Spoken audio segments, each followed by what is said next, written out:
The first step in finding the right person for you actually begins well before you even start asking for a CV. Sometimes it's really difficult to understand what type of person you are looking for and what kind of skills they need. First thing we're going to do is make just a giant list of all of the tasks that need to be done for our organisation to run at all. Then we're going to put down how good we are at each of those tasks in a 1 to 10 rating, and also how much we like doing those tasks in a 1 to 10 rating. We've given you a template with some examples, but just add as many as you want. We're going to start with the second tab, the skills matrix.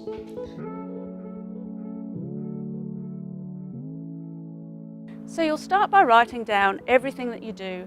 So a really great way to do that is to take a spreadsheet or a piece of paper and write down all the different tasks that you've done in the last couple of weeks. Sometimes it's easy to forget about stuff that you did yesterday and last week. So what you could do is go back through your calendar and have a look at what you were physically doing and where you were. That helps you get back into that mindset of where you were that day, the types of things you were doing. And also think about the stuff that keeps you up at night, because they're usually the things that you're not doing. I need to pay payroll, I'm uncomfortable with zero, you know, those are the things that are going to be your weakness.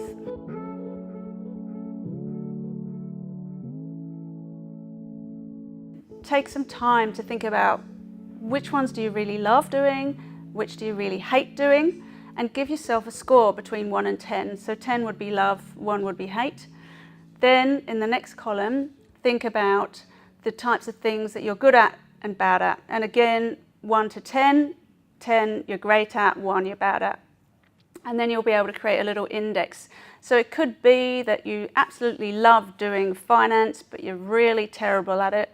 And so that really gives you a nice index to work with. And by the end of it, you should be able to see a few key areas of weakness. So you find that mostly you get really high or really low scores. And the bunch of average stuff is usually stuff that you just have to do as part of doing your business.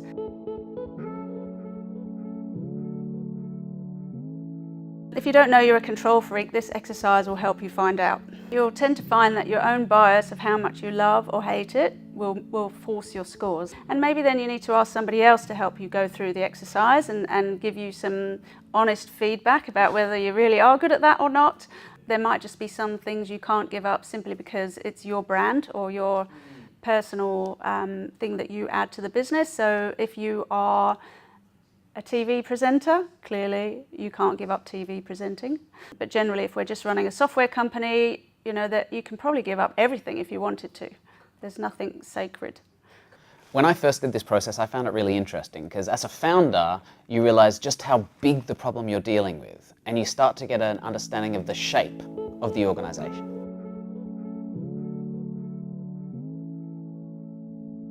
When it's finished, it looks like just a whole list of disparate tasks.